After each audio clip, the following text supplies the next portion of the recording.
Hey y'all, Anonymous Fox here, and today when I was looking through my headlines, I was able to find this list by PC Gamer of the most underrated FPS games of the last 5 years. So let's get right into what games we missed, and let's see if any of them look interesting or even stream-worthy. Lovely Planet Arcade is going to be the first one up on our list, and I'm just kind of looking at it right now. It's meh. I mean, I would probably play it at a certain point, but it just looks like a boomer shooter. Just, looks insanely like Quake and Doom.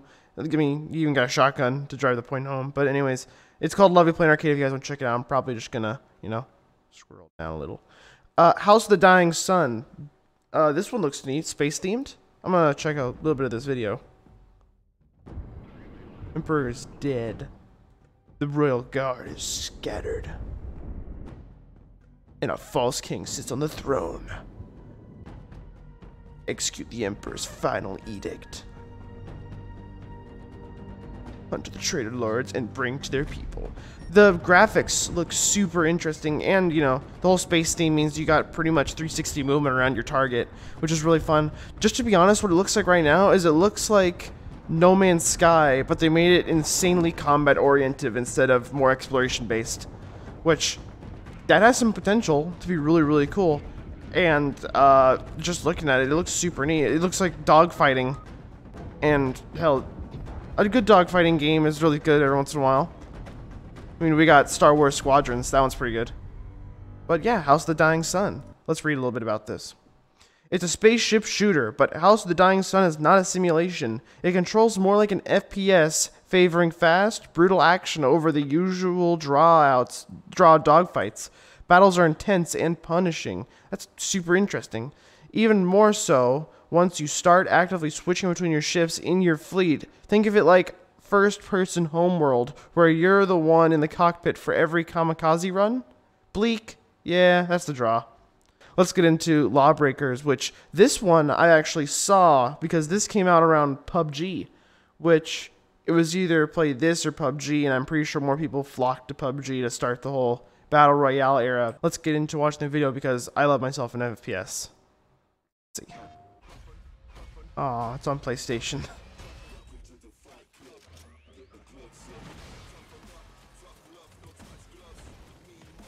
Okay, just looking at it right now, it looks absurdly like Titanfall, just by the way everyone's flying around. But then again, that's cool as hell. It looks like it is insanely like Titanfall movement based for an FPS, but then again, Titanfall does it amazing, and I'm guessing this game probably would too. But I really want to see this game again, and I hope they bring it back at some point. God, it looks so cool. Let me make sure I got this right. But it was 2017 when I felt like multiplayer shooters were at a holding pattern. Overwatch, impenetrable and unshakable. Lawbreakers' luck was about to get much worse too. Yeah, here it is. PUBG would show up a couple months later, which generated enough noise and fervor to completely drown out interest. So, I mean, that's really sad. This game had a lot of promising potential. Alright, next one. Rage 2 by Bethesda. I saw this game everywhere on Steam. I mean, like, constantly. It would promote it to me all the time. And to what I heard about it, it wasn't really that interesting of a game. It was a good FPS, but it was just a popcorn shooter, I think. I'm just gonna probably skip over this. Rising Storm 2 Vietnam Green Army Men. That's a long-ass title, but this game looks really cool. I really want to look at this. Let's look at the trailer.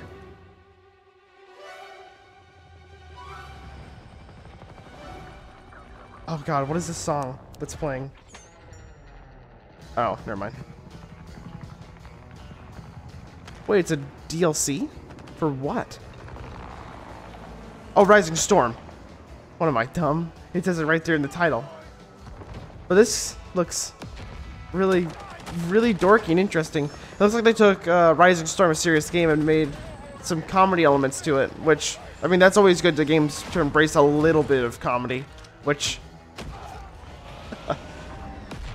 this feels like an FPS that I would just giggle at every time I'm looking at it. Which, I mean, hell, I'm giggling at just looking at the trailer. Ew, LMGs, though. But what do you expect? Sniper's active. But yeah, no, I totally would play this. It's such a weird narrative it's pushing, because it's just like these super realistic screaming and like helicopter noises behind these like little army men beating the crap out of each other. It's pretty funny. But yeah, and a bunch of new maps. Which, yeah, that seems like a really enjoyable game. But anyways, let's get on to the next one. The Dread X Collection, The Hunt. I've heard the name Dread Collection, but I haven't actually seen anything of it. So I'm gonna watch this a little bit. Let's see what we got. Okay. Oh wait, have I seen this? I'm not sure. I think I watched someone stream this. No, wait. I haven't. But this game looks super trippy. It's a collection, so what the hell am I looking at?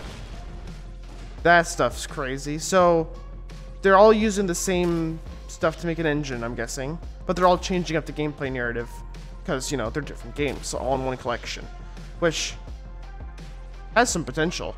And this looks super neat. It's all horror based too, which is kind of spooky. Which, hell, I'd play a horror game or two. I haven't played it a lot lately. But yeah, this game looks, or collection looks super interesting, and I'd play it. It just seems kind of slower paced, and it's gonna be, you know, I'm guessing the game's gonna be more shorter than most, just because, you know, collections, there's more games to play through. But it seems like they're offering a lot of games in one pack. But yeah, let's move on. I don't think we really need to read about it. We kind of got everything there. But Angerfoot, in development. But these are the guys that make Super Hot, I'm pretty sure. 70 FPS. Yeah, they gave us Super Hot in the words. This looks... Oh my god, wow, that's fast. So it's a shooter that relies heavily on melee and a nail gun Uzi? A Nuzi, if you will. Whoa, it's like a speedrun game. There's even a little clock on the top. I also like the rave music that's constantly playing. If I shake my head too hard though, I'm gonna knock my headset off. But yeah, wow, this is super interesting. I also enjoy how you don't even reload, you just throw your gun down. Oh, yeah, I can get behind this. Dude, I play this all the time. Cause I mean, this reminds me just of, like, you know, Hotline Miami, but if it was 3D. And that's super cool. And I can see this game has a lot of potential, a lot of enemy variants, and a lot of level design. And, you know, of course, an angry ass foot. But anyways, this game, it's kind of like oh, whoops, skipped a little bit. But I can kind of see the gameplay loop, but so let's read a little bit. The 70 FPS game gave us Super Hot, and last year brought us another gift, Angerfoot. The tub-thumping speedrun of kicking in doors that fly off their handles to brutalize the faces of alligators with baseball bats. The music which kicks as hard as your furious foot. So I cannot wait. I'll be waiting for that to release, and I'm going to be putting that on my Steam wishlist. Anyway, let's get into the next game. Receiver 2. I have not heard of this game. It's only a minute long. What's the harm? No more planning, no more training, no more time. It is here. Appropriate firearm discipline is paramount to your survival. The threat will not wait. Okay, this looks rounds into your magazine. The threat will not yeah, this looks really difficult. The threat will not wait to kill you. Find this is like a one-shot dead. For survival. Be constantly vigilant. Always assume the worst you have to and take no chances. Oh my god. Your gun can jam. You have to reload it manually. Be ready for your firearm to jam. Be ready for the glass beneath your feet to shatter. Oh my god. It's a 100% accurate FPS. Make no mistake. Oh wait, is it VR? Force of the threat can and will overwhelm. Or is it just that's what the graphics look like? So use any time you have to drill, your firearm. Oh, no. Okay, it's just the graphics. I thought it was like exactly like VR, which this game would be awesome in VR, I think. Listen to the tapes. This is our last transmission. It is here. It also looks like a really neat storyline too. And it's on Steam. Ooh, and it's out.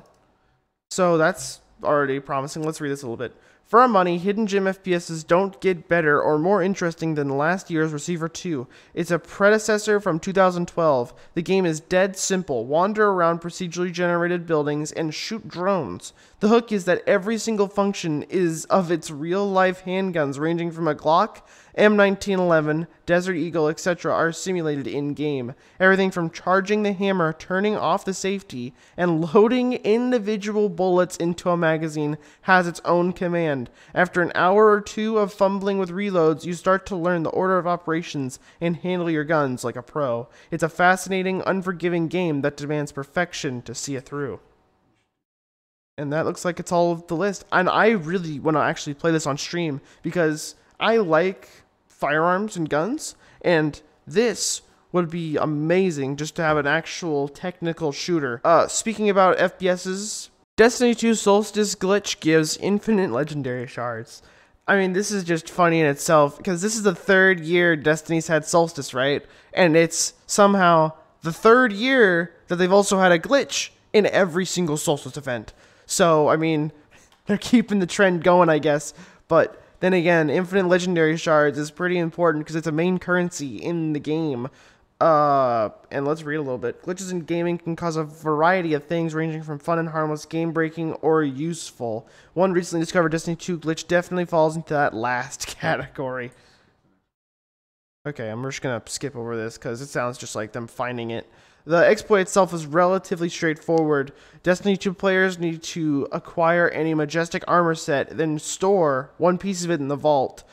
Having technically removed it from their inventory, players can recover it from Ava Levante in the tower. The service costs only 5,500 glimmer. Players can then dismantle the item for 3 to 4 legendary shards, depending on if they own the Destiny 2 Season Pass. Finally, the player can trade the shards for materials, which they can then sell to the spider for more glimmer, then repeating the cycle over and over and over again. And it looks like Cheese Forever has a video on how to do it, but that above paragraph was pretty straightforward. Let's see here. Broke down the math. Here's the exacts, apparently. Players can exchange 4 shards for 20 materials from Spider, and then they can sell those 20 materials for 10,000 glimmer. 10,000 glimmer is enough to buy 4 armor pieces from Ava, which the player can scrap for a total of 16 shards. That's a profit of 12 legendary shards every time the player does it. This makes it a reasonably powerful Destiny 2 exploit. Speaking of Destiny 2, let's get to the next portion, which was yesterday was Bungie Day. We now have a sweet-ass ramen emblem. This got leaked, actually, before it came out, too. It's the, it looks exactly like the ramen coupon that Cade gives you. Rest in peace, Cade. From the main storyline, and it looks amazing, and I'm glad because the thing is about the ramen coupon, before I get into how cool it looks, is the ramen coupon you would hold in your inventory forever. And people kind of made it a trend of holding onto the coupon and never dismantling it, because if you did, you didn't respect Cade. I'm going to be streaming later today at 6 o'clock Pacific time. I'm going to play some Receiver 2. That game looks super interesting. I'm going to download it today, and we're going to play it during stream, and we'll maybe play some Isaac afterwards too. Who knows? We'll play it by ear. But anyways, I hope to see you guys there. I'm the Anonymous Fox. You have a good day.